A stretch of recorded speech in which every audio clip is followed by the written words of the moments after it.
بسم اللہ الرحمن الرحیم۔ بیٹا آج ہم کتاب مجانی الادب شروع کریں گے۔ سب سے پہلے تو اس کتاب کا نام صحیح سے جانیے۔ نام اس کا ہے مجانی الادب۔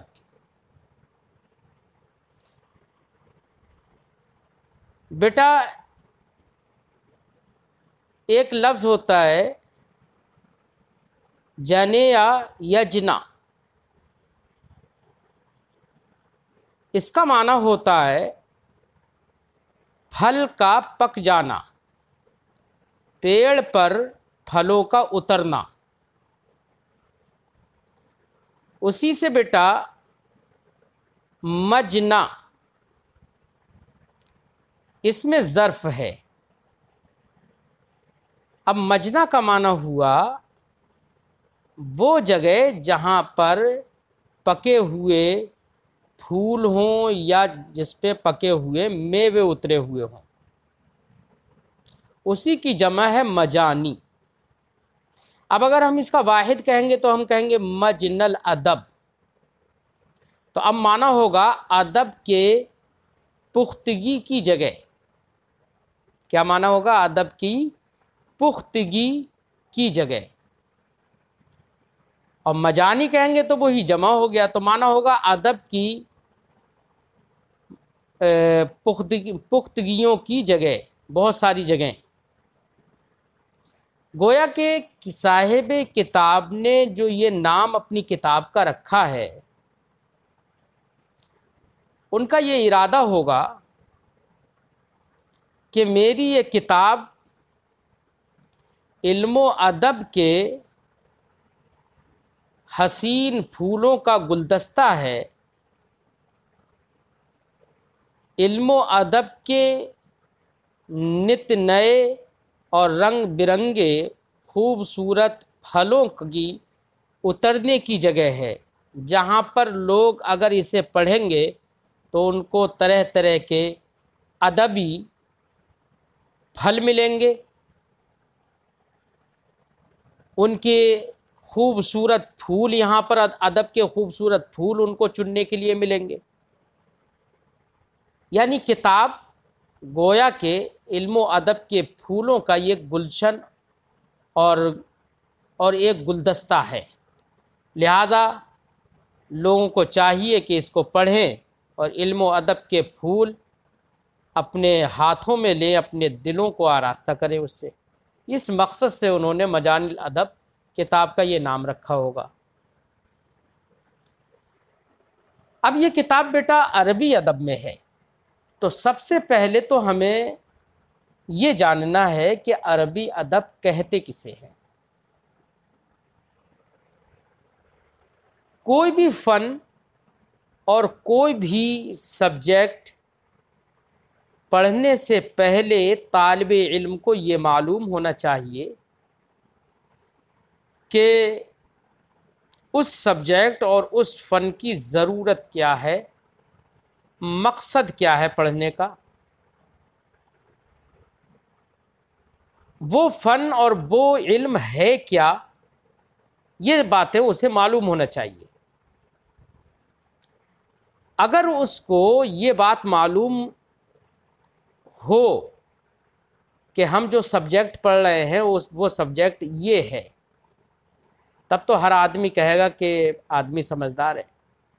اور اگر اسے یہی نہیں پتا ہو کہ میں پڑھتا تو ہو، لیکن اسے یہی نہیں پڑھتا ہو کہ میں کیا پڑھ رہا ہوں، کس لیے پڑھ رہا ہوں، اس میں کون سی باتیں پڑھ رہا ہوں، اسے یہی باتیں نہیں معلوم ہو،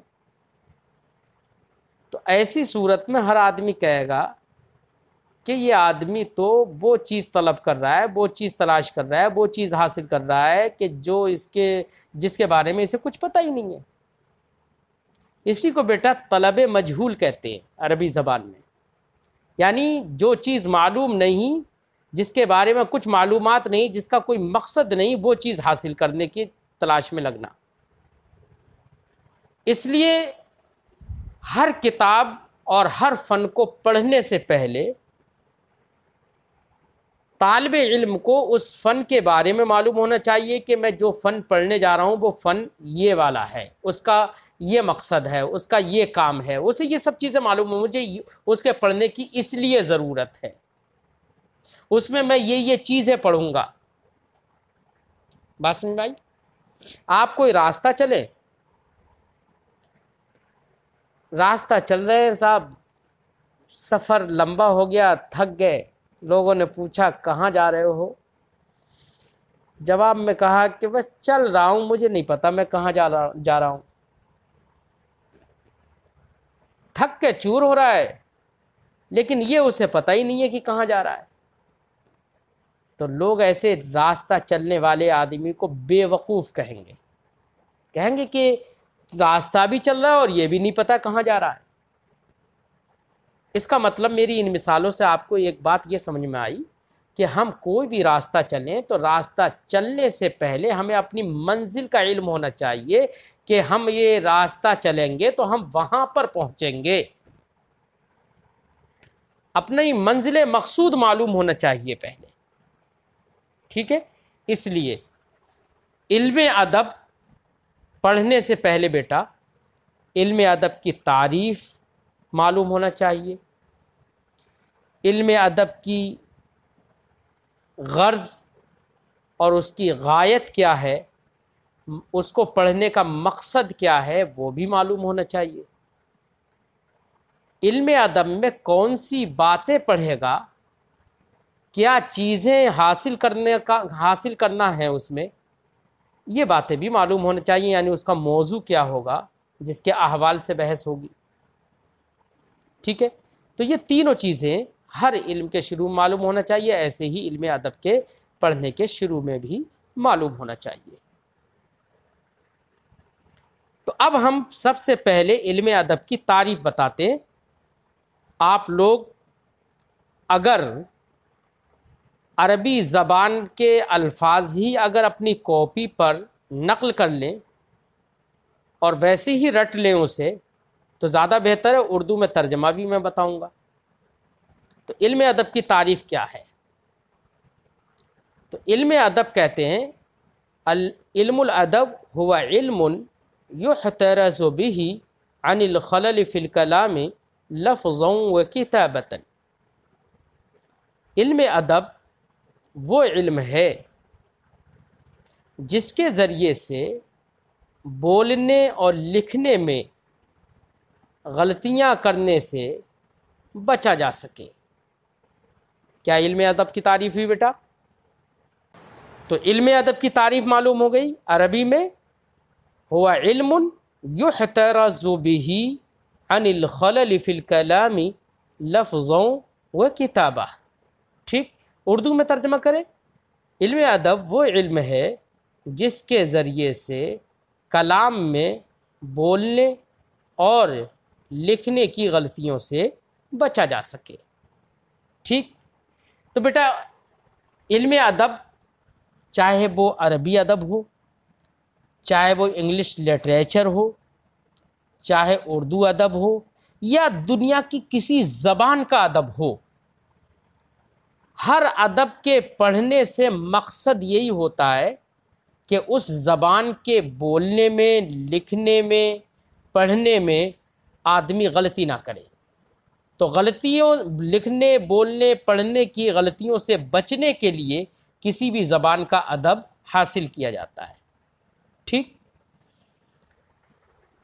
اسی لیے جو لوگ کسی زبان، مثال کے طور پر اردو کا ہی ادیب مان لو، جو اردو بولنے میں غلطیاں کرے، اسے یہی نہیں پتہ چلے کہ کون سا لفظ مذکر ہے کون سا مؤنث ہے، کبھی گھوڑے کو بھی وہ گھوڑا پڑھے، ٹھیک ہے، کبھی مذکر کو مؤنث استعمال کرے، گھوڑا سراغ پر پراگ دوڑ رہی ہے، ایسے بولتے ہیں لوگ، کتنی غلطیاں کر دیں، گھوڑا کو گھوڑا کر دیا، سڑک کو سڑک کر دیا ہے، اور پراگ دوڑ رہی ہے نا، مؤنث کر دیا، مؤنث بنا دیا، فیمیل بنا دیا مذکر کو، گھوڑے کو۔ تو میں بتا رہا تھا کہ یہاں پر دیکھیے کتنی غلطیاں کر لی. اب اگر کوئی اردو ادیب اس طریقے سے غلطیاں کرے گا تو کون اسے مانے گا کہ یہ اردو ادیب ہے؟ کوئی نہیں مانے گا. کیوں؟ اس لیے کہ اس نے بولنے میں اتنی غلطیاں کر دی. ٹھیک ہے، تو اردو زبان کا ادیب وہی ہوگا جو اردو زبان میں بولنے میں، لکھنے میں غلطیاں کرنے سے بچے. ٹھیک. اور صرف اتنا ہی نہیں ہے، ابھی میں بتاؤں گا کہ ادب کا دائرہ کتنا وسیع ہے. آج کا میرا لیکچر صرف اسی پر رہے گا، سمجھیے. لہذا عربی ادیب، اب ہم نے عربی ادب شروع کیا ہے، تو عربی ادب شروع کرنے سے بھی یہی مقصد ہے کہ عربی زبان جب ہم لکھیں، کوئی مضمون لکھیں یا کچھ بھی خط لکھیں یا درخواست لکھیں یا کچھ بھی لکھیں، تو عربی جملوں میں غلطیاں کرنے سے آدمی بچے، قواعد کا لحاظ رکھے، رعایت کرے. یہی مقصد ہوتا ہے نا. اب اگر کوئی عربی زبان میں لکھتا کم ہے، مطلب لکھی 10 لائن اور غلطیاں کرتی 10 لائن میں 20، تو کوئی نہیں کہے گا کہ یہ ادیب ہے. اتنا تو چلتا ہے کہ 100 الفاظ بولے تو 100 الفاظ میں 2-1 غلطیاں ہو گئیں، اتنا تو چلتا ہے. سبقت لسانی کی بنا پر بھی اتنا ہو جاتا ہے. لیکن 10 لائنیں لکھی اور 20 غلطیاں کر دیں، یہ کوئی نہیں ماننے کے لیے تیار ہوگا. کوئی نہیں کہے گا کہ یہ ادیب ہے، کیونکہ بولنے میں غلطیاں کر رہا ہے. اب لکھے گا، لکھنے میں بھی غلطیاں کرے گا. مثال کے طور پر ابھی آپ ہی ہیں، ابھی آپ لوگ عربی ادب نہیں جانتے ہیں، عربی نہیں جانتے ہیں. ابھی آپ سے میں کہوں کہ میں گفتگو کر رہا ہوں، اس کی عربی بناؤ، تو کوئی کچھ بنائے گا، کوئی کچھ بنائے گا. کوئی فعل مضارع کا صیغہ لے کر آئے گا، کوئی فعل ماضی کا صیغہ لے کر آئے گا، کوئی فعل مضارع کا لے کے بھی آ گیا تو وہ کوئی متکلم کا صیغہ لے آئے گا، تو کوئی حاضر کا صیغہ لے آئے گا، کوئی غائب کا صیغہ لے آئے گا. غلطیاں کریں گے. مثال کے طور پر میں ابھی آپ سے ہی پوچھ لیتا ہوں، ایک جملہ دیتا ہوں میں آپ کو. میں نے آپ سے کہا کتاب پڑھنا، یا میں کہوں کہ میں کتاب پڑھ رہا ہوں. اب میں آپ سے کہوں کہ اس کی عربی بناؤ. میں کتاب پڑھ رہا ہوں. حسنین رضا نے کہا اقرأوا کتابا، اور آپ نے کہا اقرأوا کتابن. اب یہ دیکھو انہوں نے صحیح بولا. کیوں؟ اس لیے کہ میں پڑھ رہا ہوں متکلم کا صیغہ بھی لے کر آ گئی ہے، فعل مضارع کا صیغہ لے کر آ گئے جو کہ حال پر دلالت کرتا ہے. ٹھیک ہے. ساتھ ہی ساتھ انہوں نے مفعول بھی کو منصوب بھی ذکر کیا، کیونکہ مفعول بھی ہمیشہ منصوب ہوتا ہے، منصوبات کی قبیل سے وہ. ان کا جملہ بالکل ٹھیک ہے. آپ نے کہا اقرأوا کتابن، اقرأوا کتابن آپ نے کہا. آپ نے اقرأوا کتابن کہا تو یہ کتابن کو جو رفع دے دیا یہ غلط کیا. کیوں؟ اس لیے کہ یہ کتاب تو جس کو پڑھا جا رہا ہے وہ تو مفعول بھی ہوگا، اور وہ ہوگا منصوب، کیونکہ مفعول بھی ہمیشہ منصوب ہوتا ہے. ٹھیک ہے. تو اب یہ آپ نے غلطی کر دی. اگر یہیں پر آپ نے قواعد صحیح سے پڑھ لیے ہیں، آپ نے اس کے اصول کی رعایت رکھی، تو جس وقت میں آپ اس طرح کی غلطیاں کرنے سے بچ جائیں گے تو سمجھ لیجئے کہ آپ ادیب ہو گئے. ٹھیک ہے. خیر یہ تو ایک چھوٹا سا جملہ تھا. اگر کسی نے صحیح جملہ بول دیا تو ابھی بھی وہ اپنے آپ کو ادیب نہ سمجھے، کیونکہ زبان بہت وسیع ہوتی ہے. ٹھیک ہے. اب تک میں نے آپ کو علم ادب کی تعریف بتائی. ٹھیک ہے، کہ لفظ بولنے اور لکھنے کی غلطیوں سے یا پڑھنے کی غلطیوں سے آدمی محفوظ رہے جس علم کے ذریعے، وہی علم ادب ہے. ٹھیک. اب علم ادب ہم حاصل کیوں کر رہے ہیں؟ مقصد کیا ہے حاصل کرنے کا؟ تو ہماری اسی تعریف سے آپ کو سمجھ میں آ گیا ہوگا. مقصد اس لیے یہ ہے تاکہ ہم عربی پڑھنے، لکھنے، بولنے میں غلطی نہ کریں، یہی مقصد ہے. اور جو بیٹا مقصد ہم نے بتایا نا، یہی اسی کو غرض اور غایت کہتے ہیں. تو علم ادب کی غرض اور غایت کیا ہے؟ عربی لکھنے، پڑھنے اور بولنے میں غلطی سے بچنا. ٹھیک ہے. یہی اس کی غرض اور غایت ہے۔ اب ایک بات اور رہ گئی کہ علم ادب میں کن کن چیزوں کے احوال سے بحث ہوتی ہے۔ علم ادب میں کن کن چیزوں کے احوال سے بحث ہوتی ہے، یعنی اس کا اور بیٹا جن چیزوں کے احوال سے، جن چیزوں کے مسائل سے بحث ہوتی ہے، جن چیزوں کے بارے میں بتایا جاتا ہے، وہی چیزیں بیٹا موضوع کہلاتی ہیں۔ کسی بھی علم میں جن چیزوں کے متعلق گفتگو ہوتی ہے وہی چیزیں کیا کہلاتی ہیں؟ موضوع۔ تو اب گویا کہ یہ کہہ لو علم ادب کا موضوع کیا ہے۔ موضوع کا مطلب سمجھ رہے؟ میں ابھی گفتگو کر رہا ہوں تو میری یہ گفتگو جو ہے، ابھی میں آپ سے پوچھ لوں بیٹا میری گفتگو کس موضوع، کس تعلق سے ہے، تو آپ کیا بتاؤ گے؟ جلدی بولو۔ تو عربی ادب کے تعلق سے میری گفتگو ہے، تو میری گفتگو جس سے متعلق ہے، جس کے تعلق سے ہے، وہی چیز میرا کیا کہلائے گی؟ موضوع۔ تو اب میں کہوں گا یا آپ کہیں گے کہ آپ کی گفتگو کا موضوع علم ادب ہے۔ کیوں؟ اس لیے کہ علم ادب کے متعلق ہی تو میں بات کر رہا ہوں۔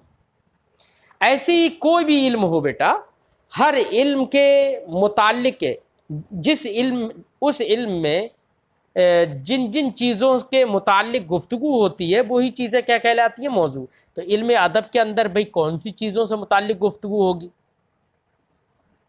جن چیزوں سے متعلق گفتگو ہوگی علم ادب میں وہی چیزیں علم ادب کا موضوع کہلائیں گی۔ اب ہم بتا رہے ہیں، دھیان سے سننا۔ علم ادب میں بیٹا آپ غور کریں تو علم ادب میں نے ابھی آپ نے مثال بولی تھی نا، ایک نے بولا تھا اقرأ کتابن، ایک نے بولا تھا اقرأ کتابن۔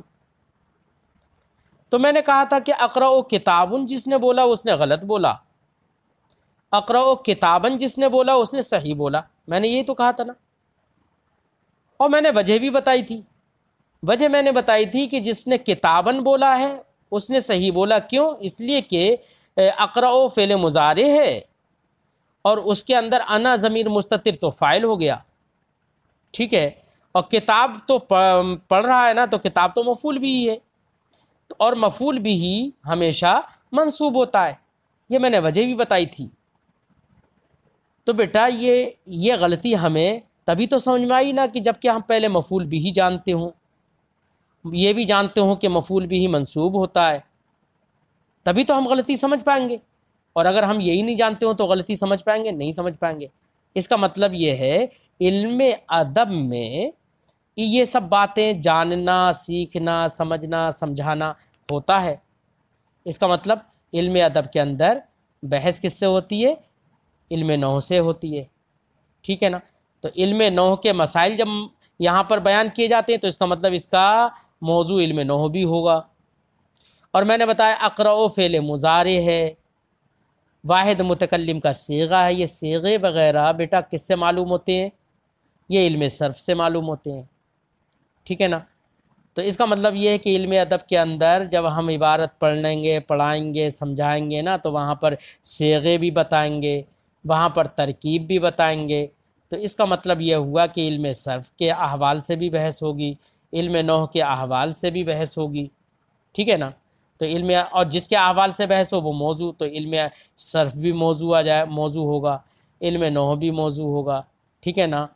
اور بیٹا یہی اگر آپ تھوڑا سا آگے بڑھیں گے نا، تو ابھی تو خیر نہیں، لیکن تھوڑا آگے بڑھیں گے تو کہیں کہیں جملوں کے اندر یہ بھی بتایا جاتا ہے کہ اس میں یہ تشبیہ ہے نا، اس میں یہ معنی مراد لیا گیا ہے، یہ والا معنی مراد لیا گیا ہے، یہ دور کا معنی مراد لیا گیا ہے۔ یہاں پر ان دو لفظوں کے درمیان جناس ہے، دونوں ایک جیسے ہیں، ایک مادے سے نکل کر آئے ہیں، ہے نا۔ اس میں تشبیہ ہے، اس میں استعارہ ہے، اس میں یہ ہے وہ ہے، یہ بھی ہزار باتیں بتائی جاتی ہیں، لیکن ابھی میں آپ کو نہیں بتاؤں گا کیونکہ ابھی آپ اس لائق نہیں ہیں۔ لیکن اگلے بڑھیں گے تو کچھ اگلے کلاسز میں بڑھیں گے تو اس میں یہ سب باتیں بھی آتی ہیں۔ تو علم ادب میں یہ سب باتیں بھی بتائی جاتی ہیں، اور یہ سب باتیں کس سے متعلق ہیں؟ علم بدیع سے، علم بیان سے، علم بدیع سے، ٹھیک ہے، اور علم معانی سے۔ تو اس کا مطلب یہ ہوا کہ علم ادب کے اندر علم معانی، علم بدیع اور علم بیان، ان سے بھی بحث ہوتی ہے. ٹھیک. ایک بات اور میں بتاؤں، علم ادب میں آپ کو اس بات پہ بھی دھیان رکھنا پڑے گا کہ کون سا لفظ کیسا لکھا جا رہا ہے.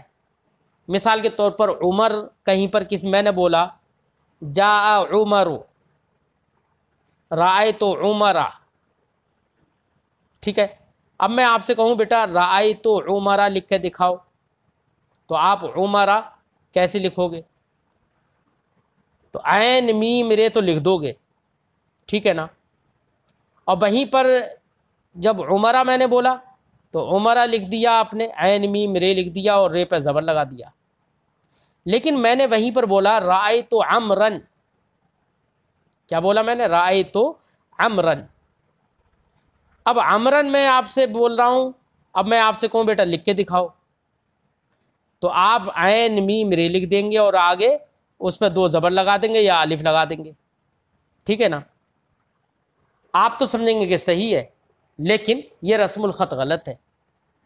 عمر میں ہمیشہ، عمر اور عمر میں فرق یہ ہے کہ عمر جہاں پر ہوگا تو وہاں پر را کے بعد واو نہیں ہوگا، ٹھیک ہے، اور حالت نصبی میں خاص کر.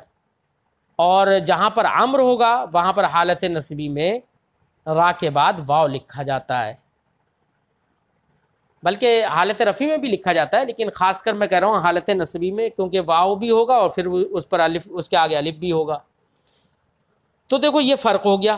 اس کا مطلب یہ ہے کہ علم ادب کے اندر آپ کو اس چیز پہ بھی دھیان رکھنا ہے کہ کون سا لفظ کیسا لکھا جاتا ہے. مثال کے طور پر میں نے ایک اور مثال دے رہا ہوں، جیسے میں نے کہا ضربا، اس نے مارا، اور وہیں پر میں نے آپ سے کہا کہ بھیا جمع کا صیغہ لکھو ضربا سے، جمع غائب کا صیغہ، تو آپ لکھیں گے ضربو.